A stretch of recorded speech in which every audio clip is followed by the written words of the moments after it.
March April ತಿಂಗಳಿನಲ್ಲಿ ಸುಡುವ ಬಿಸಿಲಿನ ನಂತರ ಜೂನ್ ತಿಂಗಳಿನಲ್ಲಿ ಮುಂಗಾರು ಆರಂಭವಾಯಿತು. ಆದರೆ ನಂತರ ಕೇವಲ 10 ದಿನಗಳಲ್ಲಿ ವಾಡಿಕೆಗಿಂತ ಶೇಕಡ 80ರಷ್ಟು ಹೆಚ್ಚುವರಿ ಮಳೆ ದಾಖಲಾಗಿದೆ. ಭಾರತೀಯ ಹವಾಮಾನ ಇಲಾಖೆಯ ಪ್ರಕಾರ ಜೂನ್ 1ರಿಂದ ಪ್ರತಿ ವರ್ಷ ಸರಾಸರಿ ಮಳೆ 47.6 ಮಿಲಿಮೀಟರ್ ಸುರಿಯುತ್ತೆ.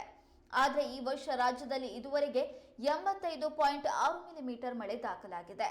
ದಕ್ಷಿಣ ಕನ್ನಡ, ಚಿಕ್ಕಮಗಳೂರು ಮತ್ತು ಕೊಡಗು ಹೊರತುಪಡಿಸಿ ಎಲ್ಲಾ ಜಿಲ್ಲೆಗಳಲ್ಲಿ ಪ್ರಮಾಣದಲ್ಲಿ ಮಳೆ ದಾಖಲಾಗಿದೆ. ಈ ಜಿಲ್ಲೆಗಳಲ್ಲಿ ಅನುಕ್ರಮವಾಗಿ ಶೇಕಡ 26, ಶೇಕಡ 3 ಮತ್ತು ಶೇಕಡ 30ರಷ್ಟು ಮಳೆ ಕೊರತೆ ಈ ವರ್ಷ ಕಂಡುಬಂದಿದೆ. ಮಾಹಿತಿ ಪ್ರಕಾರ ಕರಾವಳಿ ಕರ್ನಾಟಕದಲ್ಲಿ ಶೇಕಡ 25ರಷ್ಟು ಅಧಿಕ ಮಳೆ ದಾಖಲಾಗಿದೆ. ಸಾಮಾನ್ಯ ವಾಡಿಕೆಯ 155.6 ಮಿಲಿಮೀಟರ್ ಮಳೆಯಾಗಬೇಕು.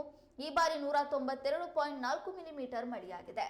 ಉತ್ತರ ಒಳನಾಡಿನಲ್ಲಿ ಶೇಕಡ 140ರಷ್ಟು ಅಧಿಕ ಮಳೆ ದಾಖಲಾಗಿದೆ.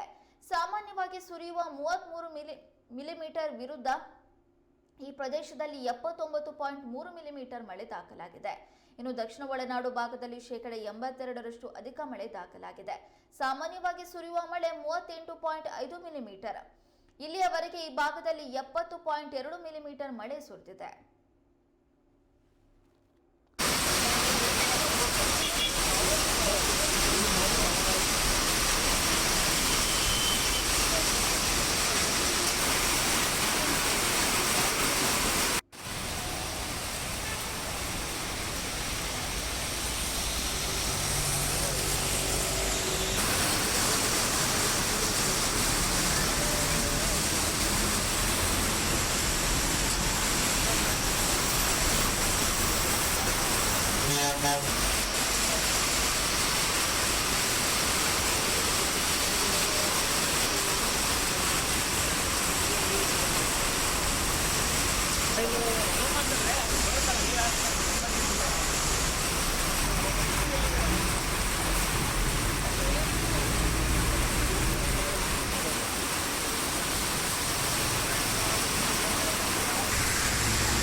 ಈ ವರ್ಷ ಮುಂಗಾರು ಮಳೆ ವಾಡಿಕೆಗಿಂತ ಮೊದಲೇ ಆಗಮಿಸಿದೆ. ಕೆಲವು ಪ್ರದೇಶಗಳಲ್ಲಿ ಜೂನ್ 1ರಿಂದ ಬಹುತೇಕ ಪ್ರತಿದಿನ ಮಳೆಯಾಗ್ತಿದೆ.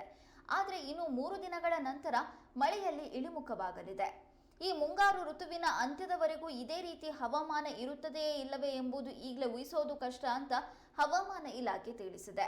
ಆದರೆ ಮಲೆನಾಡು, ಕರಾವಳಿ, ಉತ್ತರ ಒಳನಾಡು, ದಕ್ಷಿಣ ಒಳನಾಡು ಭಾಗದಲ್ಲಿ ವ್ಯಾಪಕ ಪ್ರಮಾಣದಲ್ಲಿ ಮಳೆ ಸುರಿತಾ ಇದ್ದು ವಾಡಿಕೆಗಿಂತ ಹೆಚ್ಚಿನ ಪ್ರಮಾಣದಲ್ಲಿ ಮಳೆಯಾಗ್ತಿದೆ.